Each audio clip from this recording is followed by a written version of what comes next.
last time we started talking about the United Front, and it was like, and you said, oh, we could do a whole episode about that. And we were like, yes, let's do that.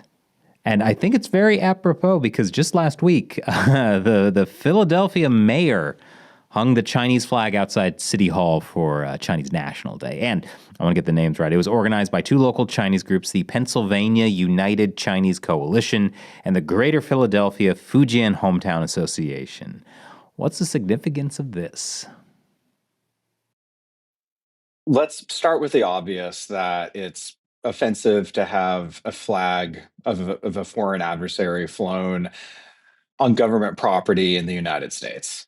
We imagine during the Cold War having the flag of the Soviet Union unfurled in any major city or state capital. Something's just deeply wrong with that picture. And in terms of what's behind it, China has this history, the Chinese Communist Party in particular has this history of partnering with Chinese organizations that present themselves as cultural institutions, as Chinese heritage associations whose ostensible goal and purpose is to connect diaspora community throughout the world, preserve their Chinese heritage and culture, which is fine insofar as it goes, and then share that heritage and culture with the nation and the society they live in.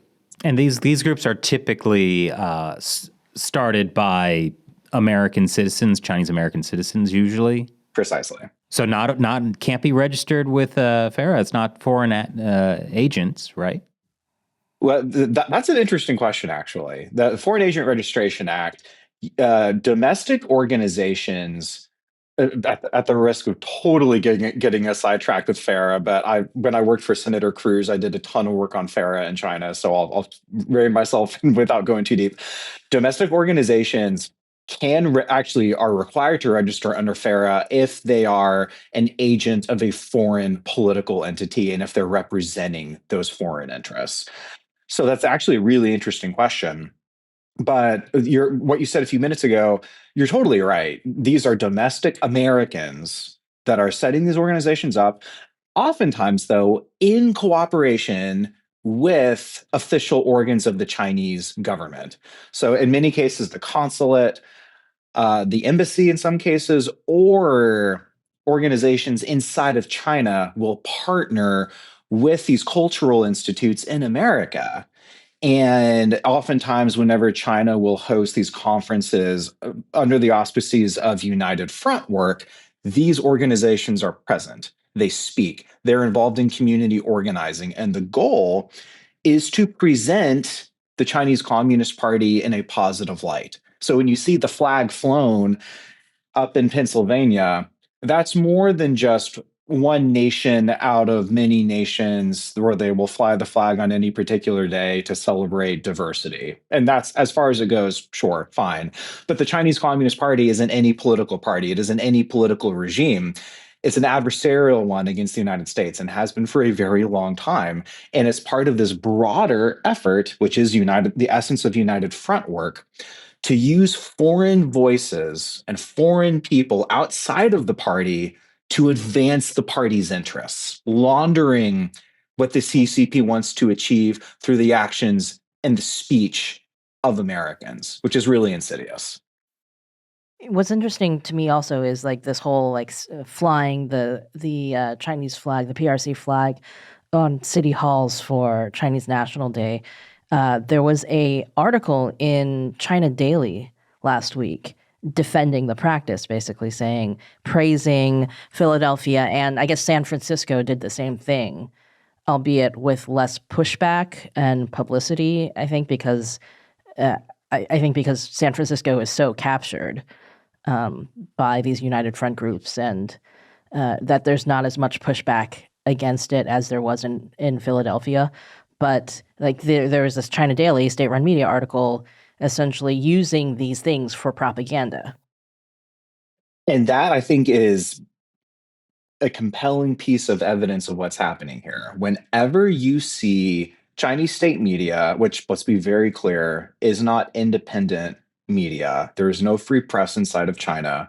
It is all controlled by the party, channeled by the party, and leveraged by the party for their political ambitions. So when you see Chinese state media boosting content that Americans are producing or boosting speech from Americans, highlighting actions from Americans, that means that something in the United States is happening that is helping them, that is advancing their interests. And I think that should generally be a very good gut check for Americans. If you ever do something and you see the CCP praising you, instantly stop and reassess what you have done because you have done something to somehow be helpful to them. Just do the opposite of what Chinese state-run media says. That would solve all of America's problems, actually. All of our problems. That's right. Probably. It's like that. At the risk of dating myself a little bit, I hope enough people have watched The Office to get the reference I'm about to say. My wife and I love The Office, and Dwight Schrute, one of the characters, he has this quote about, would an idiot do that thing? And if they would, then I do not do it. And to take that corollary, if the CCP would do something, then maybe you don't do that thing. Well, that's your reference. I was going to go back to Seinfeld. Really? When George Costanza realized like every decision he's made in his life is wrong. So if he just does the opposite of everything he thinks he should do, and then his life turns around, it actually works out. But that is now like a almost 40-year-old show.